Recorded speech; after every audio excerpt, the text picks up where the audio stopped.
ऐसे अपराधी के बारे में बात करने की जो सारे देश में चर्चा में आ गया अपने एक और मूव से। दिल्ली के तिहाड़ जेल में बंद है जम्मू कश्मीर लिबरेशन फ्रंट का प्रमुख यासीन मलिक। वो भूख हड़ताल कर रहा है। उसका आरोप है कि उस पर जो मामले विचाराधीन है उसकी सही तरीके से जांच नहीं हो रही।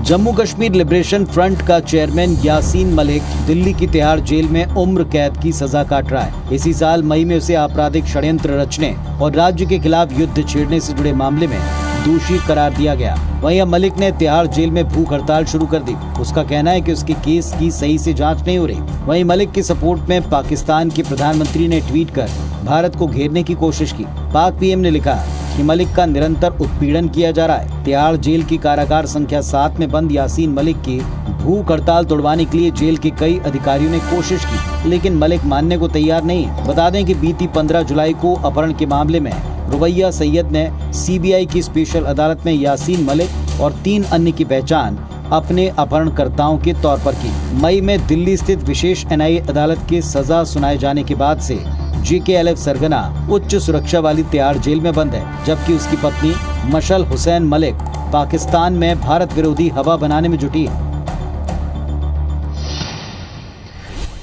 तो यासीन मलिक का ये पूरा ड्रामा इस बात को लेकर के कि उस पर अपहरण के जो आरोप लगे हैं उसकी पैरवी वो खुद करना चाहता है और इस तरह से वो अपनी बात शायद बाहर पहुंचा पाएगा और इसी वजह से उसने अब ये भूख हड़ताल शुरू की।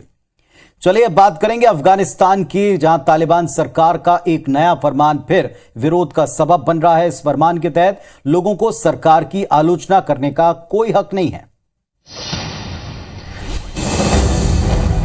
अफगानिस्तान की तालिबान सरकार ने एक नया फरमान जारी किया है। इस फरमान के तहत लोगों को सरकार की आलोचना करने से रोका जा रहा है।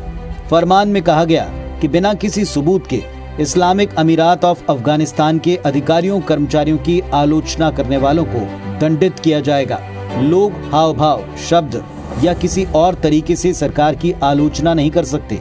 इतना ही नहीं, तालिबान के निर्देश में कहा गया कि अगर कोई व्यक्ति तालिबानी सैनिक को छूता है, उसके कपड़े खींचता है या उसे बुरी बातें कहता है तो उसे पनिशेबल एक्ट माना जाएगा।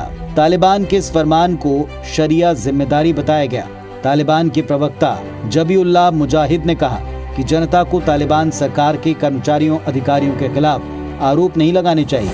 वहीं इस फरमान के बाद अफगानिस्तान के लोग भड़के हुए हैं। तालिबान की आलोचना करते हुए ट्विटर पर बैन तालिबान कैंपेन चलाया जा रहा है। साथ ही अब आतंकवाद समर्थन का हवाला देते हुए तालिबानी अधिकारियों के अकाउंट्स ब्लॉक करने की मांग है। तो कहते हैं कि जितना विरोध को दबाएंगे विरोध उतना ही मुखर होकर के कभी ना कभी सामने आता है और ऐसा वहां होना शुरू होता दिख रहा है।